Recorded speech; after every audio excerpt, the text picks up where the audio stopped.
자, 네 번째 챕터로 넘어가서 감염성 질환의 역학과 관리에 대한 얘기를 할 겁니다. 이 파트요, 너무너무 중요하고요. 출제빈도 너무너무 높고요. 그리고 여러분들이 좀 자세하게 정확하게 공부해 주셔야 되는 파트예요. 감염성 질환 어떻게 전파돼? 그 전파의 단계라고 하는 것이 있어요. 그러면 감염병이라고 하는 거, 이 단계를 통해서 전파되는 거잖아. 그럼 이 단계를 어디 하나 끊어주면 감염성 질환의 전파를 막을 수 있겠네? 이런 개념을 가지고 그 단계에 대한 이해 너무너무 잘 해주셔야 돼요. 자, 뿐만 아니라 여기에서는 법도 나온단 말이에요. 감염병 예방법이 나올 텐데 그 감염병 예방법은 정말 A급 두시고 정확하게 기억해 주셔야 돼요. 자, 법을 통해서 나온다는 것은 정말 그 문장을 정확하게 기억하셔야 된다는 거죠. 이제는 그 법 자체를 물어보기 때문에 법 자체를 정확하게 기억하셔야겠습니다. 자, 너무너무 중요한 파트 챕터 4 넘어가 보도록 하겠습니다. 자, 문제 1번이에요. 감염성 질환의 시계열적 변화를 두 가지 측면으로 살펴볼 수 있다. 자, 괄호 안에 기역, 미은, 디귿에 해당하는 내용을 차례대로 쓰시오 라고 되어 있어요.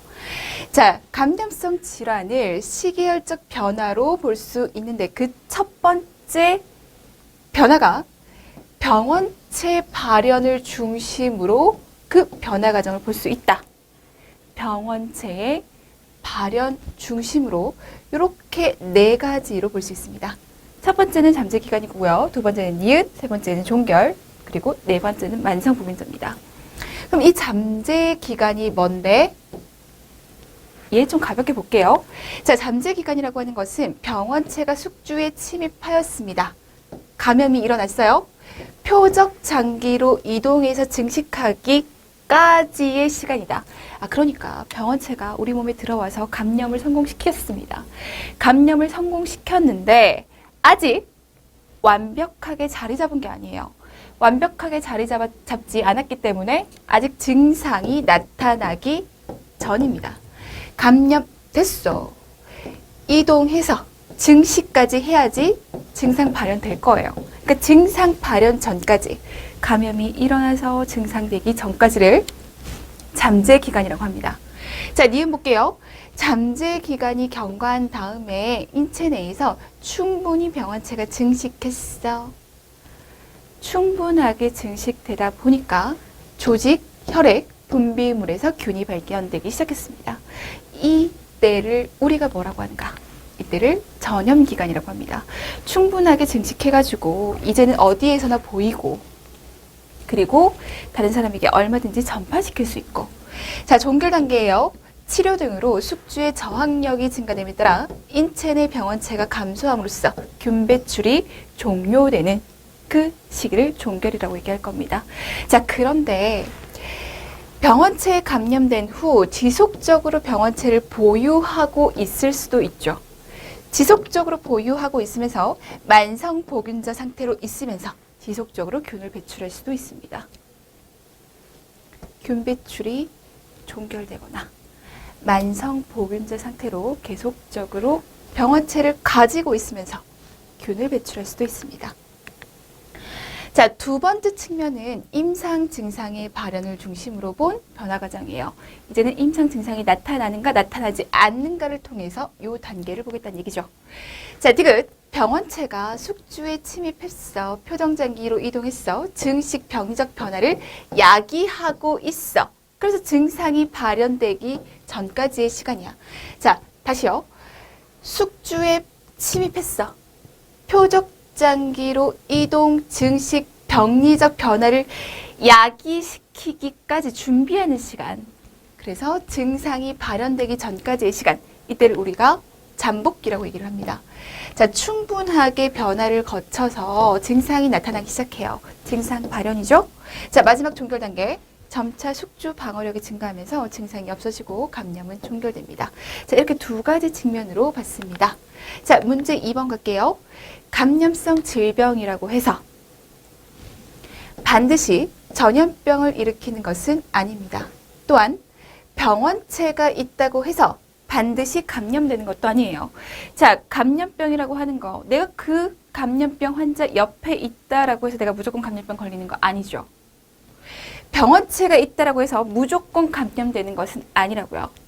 자, 감염이라고 하는 것은 병원체와 숙주의 상호작용의 결과, 상호작용해서 상호 반응해서 나타나는 결과로 성공과 실패가 좌우된다. 병원체와 숙주의 상호 반응으로 인해서 감염될 수도 있고 안 될 수도 있고, 물론 환경이라고 하는 개념도 있지만 이 환경이라고 하는 것은 병원체와 숙주에 영향을 주는 거니까 간접적인 영향이라고 보고, 감염을 일으키는 직접적인 요인은 병원체와 숙주, 이들 간의 상호 반응으로 인해서 나타날 수도 있고 안 나타날 수도 있다. 자, 다음은 병원체와 숙주의 상호 반응을 나타내는 도식화입니다. 기역, 니은, 디귿의 작용 요인을 쓰시오. 이 표 무조건 기억하셔야 돼요. 출제된 적 있고요. 그리고 출제될 가능성도 굉장히 높습니다. 병원체와 숙주의 상호 반응으로 감염이 실패될 수도 있고요. 감염이 성공할 수도 있고요. 자, 감염이 성공했잖아요. 그런데 무조건 증상이 나타나는 건 아니라고요. 증상이 안 나타나는 불연성 감염일 수도 있고 증상이 나타나는 현성 감염일 수도 있습니다. 그러면 왜 감염이 실패하는가? 그 감염 실패의 작용 요인을 쓰라고 했습니다. 전부 다 쓰실 수 있으셔야 돼요. 자, 병원체의 낮은 감염력, 감염시키는 능력, 병원체가 감염시킬 수 있는 능력이 낮았던 거죠. 불충분한 병원체의 양, 충분한 병원체의 양이 있어야지만 감염 가능합니다. 부적절한 침입로, 얘가 탈출하는, 숙주로부터, 병원서로부터 탈출하는 경로가 있어요. 그리고 새로운 숙주, 새로운 병원서로 침입하는 경로가 있죠. 이 탈출하는 경로와 침입하는 경로가 적절해야지만 감염이 일어납니다. 숙주의 낮은 감수성, 숙주가 병에 걸릴 가능성이 낮아. 왜? 숙주의 면역이 굉장히 훌륭했거든요. 그래서 병원체를 막아낼 수 있었던 거죠. 이러한 상황에서는 감염 실패야. 쓰실 수 있으셔야 돼요. 자, 감염이 성공합니다. 불연성 감염이 있고요. 현성 감염이 있어요. 불연성 감염이라고 하는 것은 증상이 나타나지 않는 거잖아요. 얘는 완벽하게 증상이 나타나는 거예요. 그럼 왜? 일단 병원체와 숙주의 상호 반응 속에서 숙주의 완벽한 승, 병원체가 승리하긴 했어. 그래서 감염을 성공시키긴 했어. 그런데 얘는 좀 불완전했던 거죠. 얘는 완벽했던 거예요. 그러면 불현성 감염을 일으켰던 이 불완전한 감염이 나타나게끔 했던 그 작용 요인은 뭐가 있을까요? 자, 첫 번째, 병원체의 낮은 발병력이에요. 우리 앞에서 발병력이라는 얘기를 하고 왔습니다. 이게 뭐예요? 임상 증상을 일으킬 수 있는 능력이에요. 감염을 시켰지만 임상 증상을 나타나게끔 하는 그 능력은 낮았던 거죠. 그리고 아직 병원체가 완벽하게 완전하지 않았어요. 충분하지 않았어요. 소량이었어요. 적절한 침입로로 침입했기 때문에, 들어왔기 때문에 감염은 성공할 수 있었던 겁니다. 숙주의 면역이 완벽했다면 감염 실패였겠지만 이게 불완전이라고 했어요. 면역 자체가 부분적으로 이루어져서 완전하지 않았어. 그래서 불연성 감염이 나타나는 겁니다. 이번에는 현성 감염이에요. 완벽한, 완전한 감염입니다. 이에 작용하는 요인, 첫 번째, 병원체의 높은 발병력. 증상을 일으킬 수 있는 능력이 완벽했던 거, 높았던 거. 다량의 병원체 양이 충분했던 거. 숙주의 높은 감수성, 숙주의 면역이 결여되어 있었기 때문에 병에 걸릴 가능성이 높았던 거죠. 그래서 현성 감염이 일어났던 겁니다. 작용 요인 모두 다 기억해 주세요. 자, 감염됐었단 말이에요. 그럼 시간이 지나서 어쨌든 종결이 되죠. 이 종결이 되는 모습을 임상적으로, 그리고 병원체 입장에서, 그리고 숙주 입장에서 우리 나눠서 좀 얘기를 해보자고요. 자, 임상적으로 완전히 회복할 수도 있죠. 그리고 후유증을 남길 수도 있고요. 그리고 치명률이 높다. 치명적이었어. 치사율이 높아서 사망까지 갔을 수도 있는 얘기입니다. 자, 병원체 완전 소실될 수도 있고 보균 상태로 남아있을 수도 있고 잠재 상태일 수도 있습니다. 자, 잠재 상태란 얘기는 나중에 면역력이 다시 낮아지게 되면 감염병이 다시 도출되는 거죠. 다시 나오는 거예요. 숙주, 면역을 가질 수도 있고 불안전 면역이 생길 수 있고 면역이 불형성될 수도 있습니다. 이 표 전체를 반드시 다 기억해 주세요. 자, 문제 3번 갈게요. 문제 3번. 일반적으로 감염성 질병의 발생은 6단계로 거쳐서 이루어지게 되어 있습니다. 이 같은 발생 과정에서 한 단계라도 거치지 않으면 감염은 절대 형성되지 않아요. 최근에도 기출됐어요. 계속 반복적으로 기출되고 있는데 최근에도 기출됐습니다. 최근에 기출됐으니까 앞으로는 뭐 몇 년간은 안 나오겠지 라고 생각하면 큰일 나요. 중요한 내용은요. 작년에 나왔는데 올해 나왔을 수도 있고 또 반복해서 또 나올 수도 있어요. 반복해서 나온다는 얘기는 그만큼 중요하다는 얘기예요. 그만큼 중요하다는 얘기는 언제나 A급을 두시고 항상 정확하게 기억을 해주셔야 됩니다. 자, 6단계로 거쳐서 이루어지게 돼 있다. 그럼 이 6단계에 대해서 아셔야겠어요? 6단계 쓰시오. 1단계는요, 병원체입니다. 자, 병원체가 있어야 감염시키죠. 감염시키는 원인이잖아요.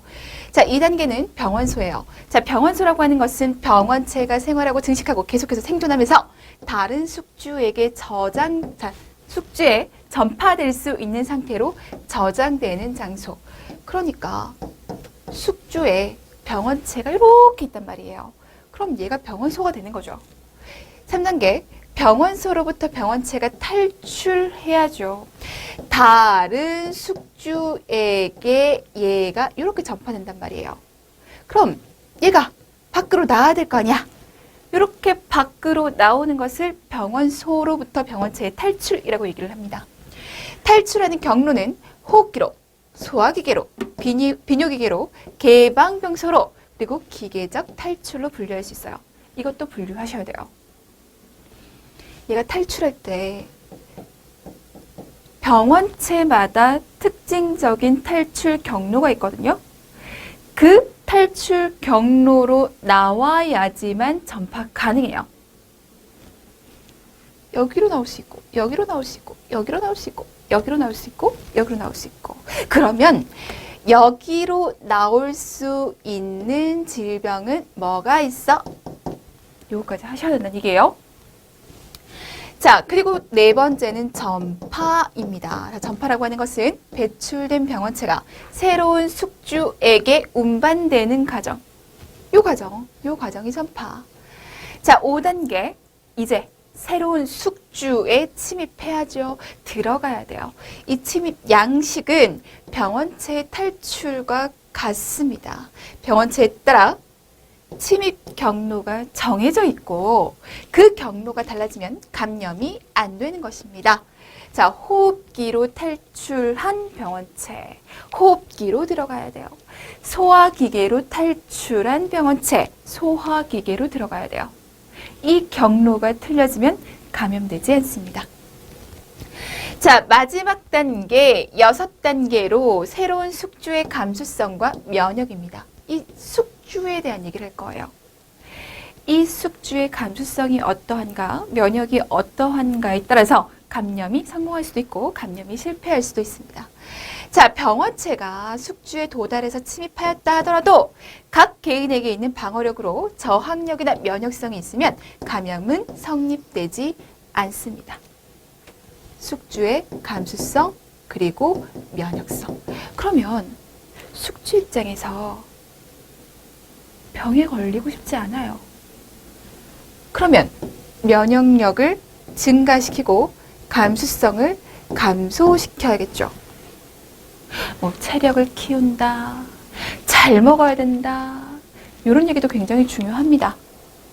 건강한 생활 습관을 가지고 있어야 돼. 이런 얘기 너무너무 중요하죠. 너무너무 중요한데 이렇게 시킬 수 있는 가장 효과적인 방법은 예방접종이에요.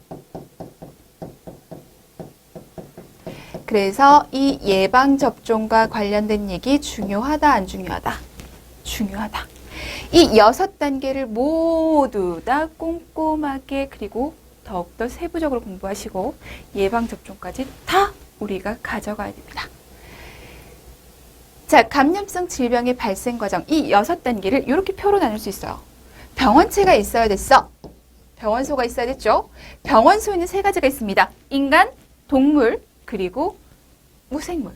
무생물, 대표적인 게 뭐가 있어요? 흙, 이런 거요. 병원체가 탈출해야 돼요.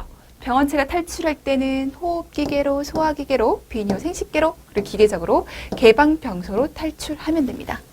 전파시켜야 돼요. 근데 이 전파 방법이 직접적으로 전파될 수도 있고 간접적으로 전파될 수가 있습니다. 자, 간접적으로 전파되는 것을 활성 전파 그리고 비활성 전파 2가지로 나눠서 봐야 돼요. 자, 그리고 숙주로 침입하죠. 숙주로 침입하는 그 경로가 역시 호흡기계, 소화기계, 비뇨생식기계, 그리고 기계적 침입, 개방병소가 있어요.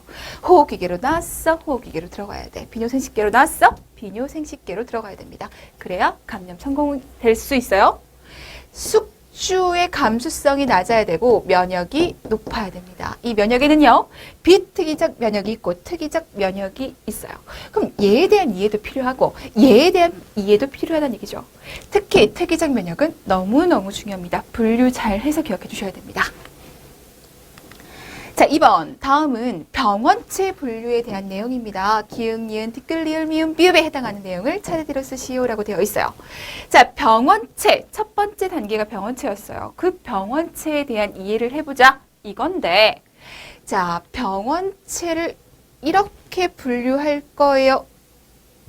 질병에 따라 한번 분류해보자는 얘기죠. 과거 기출입니다. 과거 기출. 객관식 문제였을 때 병원체 분류, 연결, 잘했어? 잘못한 거 찾아봐? 이게 문제였다고요. 자, 콜레라, 장티푸스, 디프테리아, 나병, 성병의 병원체는 박테리아입니다. 얘네 둘을 연결시켜야 한다고요. 과거 기출이긴 하지만 일단 기출된 내용 우리 빠지지 않고 봐야 됩니다. 자, 2번째, 소아마비, 일본내염, 홍역, 귀미셈염은 바이러스죠. 발진티푸스, 발진열은 리케치아, 아메바성 이질, 말라리아는 프로토조아, 회충, 십이지장충이에요. 충, 메타조아, 무좀, 펑거스입니다. 이렇게 분류를 해주시고 기억을 해주셔야겠습니다. 자, 3번째, 병원소에 대한 얘기를 해보자고요. 자, 병원소는 3가지로 분류할 수 있어. 3가지를 설명해봐 라고 얘기를 했어요. 우리 병원체 3가지 좀 봤죠? 힌트를 봤어요. 자, 병원소에는 인간병원소, 동물병원소, 무생물병원소가 있어요. 설명하라고 얘기를 했습니다. 자, 인간병원소, 사람에게 감염을 일으키는 병원체의 대부분은 인간병원소가 필요합니다. 인간 내부에 병원체가 보유되고 있죠. 자, 인간에서 인간으로 전파되는 양상, 인간병원소. 자, 동물병원소. 어디에 저장되어 있다는 거예요? 병원체가 동물에 저장되어 있다는 겁니다. 소, 말, 돼지, 개, 닭, 쥐, 다람쥐 등. 무생물병원소. 흙, 먼지, 대표적이죠. 자, 모양은 무생물이지만 병원소의 역할을 하고 있습니다. 3가지의 병원소가 있다.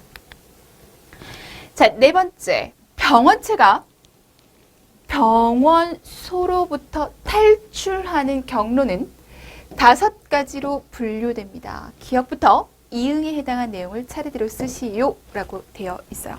일단 5가지가 있다는 것을 우리가 앞에서 보고 왔습니다. 그 5가지의 탈출 방법,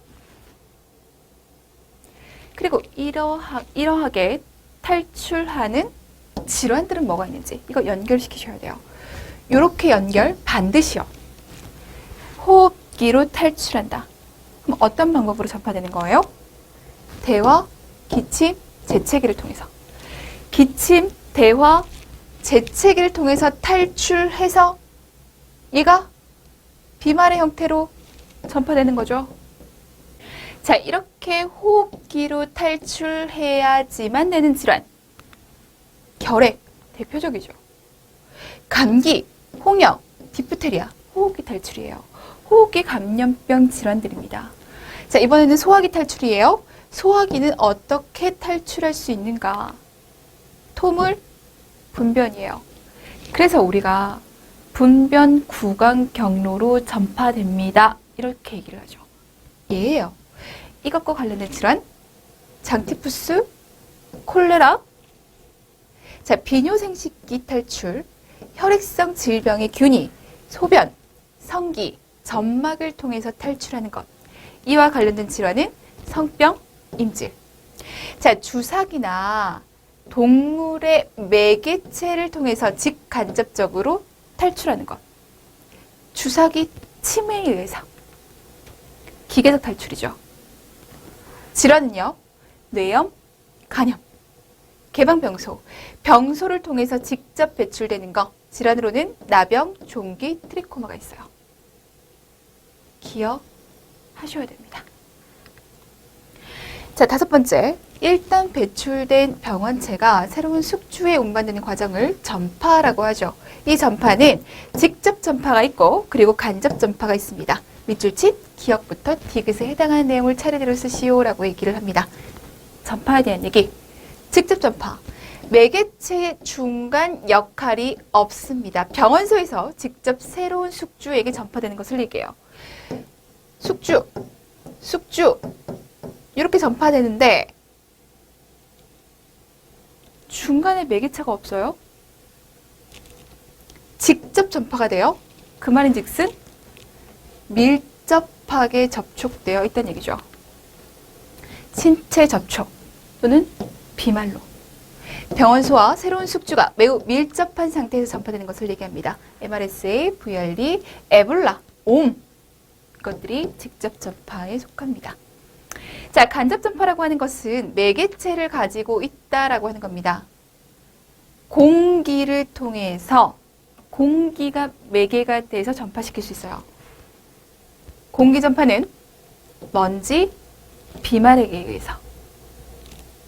모든 생명력이 없는 물질에 의한 전파로 장난감, 수건, 요리기구, 수술기구, 주사바늘 등의 도구가 있고 이들을 계달물이라고 한다.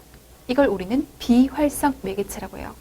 매개체인데 생명을 가지고 있지 않아요. 이번에는 생물 매개체입니다. 우리가 벡터라고 보통 얘기하죠. 전파자, 매개체, 벡터라고 얘기합니다. 자, 동물이 전파의 중간 역할을 하는 겁니다. 쥐 얘기해 볼 수 있죠. 장난감에 병원체가 묻었어. 그 병원체를 내가 손으로 만졌어. 그리고 내가 이것을 입으로 가져갔어. 호흡기로 가져갔어. 그럼 얘가 매개체가 되는 거죠. 간접 전파예요. 자, 벡터 매개에 의해서 전파되는 감염성 질환에 대한 내용입니다. 자, 괄호 안에 해당하는 내용을 차례대로 쓰시오. 자, 벡터라고 얘기를 했어요. 생물 매개체죠. 생물 매개체가 이러한 감염성 질환을 전파시켜. 그러면 말라리아, 사상충증, 일본내염, 황열, 댕기열을 전파시키는 벡터가 뭐야? 이렇게 묻는 겁니다. 자, 얘도 과거 기출이에요. 과거 기출이긴 한데 지금과 같이 감염병이 중요해진 이 시기에는 좀 기억해 두자고요. 자, 말라리아, 사상충, 일본내염, 황열, 댕기열은 모기가 벡터입니다. 모기가 매개체가 돼요. 진짜 많이 얘기하죠. 장티푸스, 이질, 소아마비 얘는 파리가 매개체가 됩니다. 재기열, 신증후군 출혈열, 수면병 얘는 진드기. 티푸스, 재기열 얘는 이. 발진열, 흑사병, 재기열, 쥐벼루. 쥐는 렙토스피라증, 살모넬라, 소아마비. 물고기는 간흡충증, 개는 폐흡충증의 매개체가 돼요. 얘네들이 이 병원체를 가지고 전파시킬 거라고요. 6번째, 숙주인 사람에게 균이 침입했다고 해서 모두 질병을 야기하는 것은 아니야. 숙주의 저항성, 면역성에 따라 감염으로 인한 질병 발생 여부는 달라질 수 있어. 똑같은 환경, 똑같은 병원체, 양, 똑같은 전파 경로. 그렇다고 하더라도 숙주의 상태에 따라 감염될 수도 있고 안 될 수도 있어. 이 숙주의 저항력을 두 가지로 나눠서 설명하시오라고 얘기를 했어요. 우리 앞에서 얘기했어요. 두 가지 어떻게 설명을 했죠? 비특이적 면역이냐, 면역이냐. 자, 비특이적 면역이냐, 특이적 면역이냐. 이렇게 두 가지로 나눠볼 수 있습니다. 자, 비특이적 저항력, 비특이적 면역이라고 하는 것은 여러 가지 병원체에 대해서 공통적으로 작용하는 일반적인 것으로, 포인트 여기에 있어요. 꼭 해야 될 얘기는 여기에 다 있는 거예요. 자, 비특이적 면역이라고 하는 것은 병원체가 무엇이든지 간에 내 몸속에 들어오면 내 몸이 공통적으로 반응하는 것. 뭐든지 간에 똑같이 반응하는 걸 얘기해요. 자, 얘를 피부, 점막의 점액, 산모가 균의 진입을 막는 경우와 체내의 정상 상주균들이 병원체가 체내에 들어오더라도 정착하지 못하게 하는 1차적 방어가 있고, 그리고 침입에 대해서 2차적인 방어는 염증 반응과 식세포의 작용을 들 수 있다. 그러니까 뭐예요? 비특이적 반응이라고 하는 것은 병원체가 무엇이든지 간에 똑같은 반응, 공통적인 반응, 일반적인 반응을 하는 건데, 얘도 1차적인 반응, 2차적인 반응을 얘기해 볼 수 있어요. 1차적인 반응은 균의 진입 자체를 막는 거. 그리고 두 번째는 증식 자체를 못하게 하는 거. 아니, 균이 들어와서 우리 몸에 적당히 자리 잡고 증식을 해야죠. 근데 얘네 둘을 못하게 하는 거예요. 얘가 1차예요. 2차는 식작용하는 거, 염증 반응이 나타나는 거. 이게 2차 반응이에요. 가장 중요한 얘기는 공통적으로, 일반적으로 반응하는 걸 얘기해요. 자, 특이적 면역이라고 하는 건 뭐예요? 면역력을 얘기하는 거예요. 특이성을 가지고 있는 거예요. 항원에 따라서 특이한 면역을 만들어내죠. 항원, 항체 반응을 일으키는 겁니다. 자, 선천적이든 후천적이든 간에 어떤 특정 감염균에 대해서 자기 몸을 방어하면서 신체의 증상을 없애거나 가볍게 하는 능력, 특정 감염균에 대해서 특정한 항원에 대해서 특정한 항체를 만드는 그 면역, 그것을 특이적 면역이라고 얘기를 해요. 자, 이러한 능력에는 선천적으로 갖고 있는 선천성 면역이 있고, 그리고 출생 후 여러 가지 원인에 의해서 얻어지는 후천성 면역이 있습니다. 특이적 면역이라고 하는 것은 항원 항체 반응이야. 그런데 얘도 두 가지로 나눌 거예요. 어떻게? 선천적으로 얻게 된 면역. 두 번째, 후천적으로 얻게 된 면역. 가장 중요한 건 뭐? 이거. 후천적 면역 4가지가 있죠. 이 4가지에 대해서 분류를 잘 해주셔야 돼요.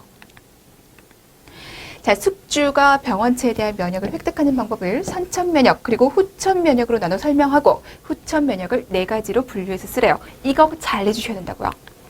자, 선천 면역이라고 하는 것은 숙주가 선천적으로 갖고 있는 저항성입니다. 이미 개체가 가지고 있는 요인에 의해서 정해지는 것이고 외부 자극에 좌우되지 않아요. 선천적으로 타고나는 면역이다. 외부의 영향을 받지 않는다. 그럼 후천 면역은요? 출생한 다음에 여러 가지 원인에 의해서 얻어지는 면역입니다. 첫 번째, 자연 능동 면역. 두 번째, 인공 능동 면역. 세 번째, 자연 수동 면역. 네 번째, 인공 수동 면역. 자연이라는 얘기가 2번 들어가고요. 인공이라는 얘기가 2번 들어가고요. 능동이라는 얘기가 2번, 수동이라는 얘기가 2번이죠.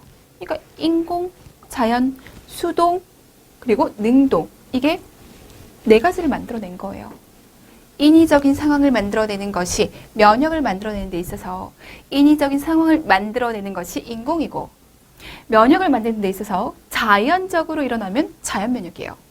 능동 면역이라고 하는 것은 내 몸속에서 반응에 의해서 스스로 항체를 만들어내는 것이고, 수동은요, 이미 만들어진 면역체가 내 몸속에 들어오는 거예요. 그럼 해보도록 하죠. 자연적으로 내 몸속에서 내가 스스로 면역체를 만들어냈어. 이겁니다. 자연 상태에서 일어나는 감염에 의해서 얻어지는 면역. 자연 상태에서 병에 걸렸어. 그래서 내 몸속에서 면역 반응이 나타났어. 그로 인해서 면역체가 만들어졌거든. 이라고 하는 것이 자연 능동이죠. 자, 인공능동이라고 하는 건 뭐예요? 인위적으로 내 몸속에서 면역체가 만들어지는 상황을 만들어준 겁니다. 인공적으로 감염 물질을 접종해서 얻어지는 면역. 인공적으로 감염 물질 넣어줬어? 이게 뭐라고요? 예방접종이라고요. 자, 자연적으로 수동이에요. 태반이나 모유를 통해서 만들어진 항체가 신생아에게 자연스럽게 전달됐어요. 인공 수동 면역이에요. 만들어진 면역체를 인위적으로 넣어주는 거죠.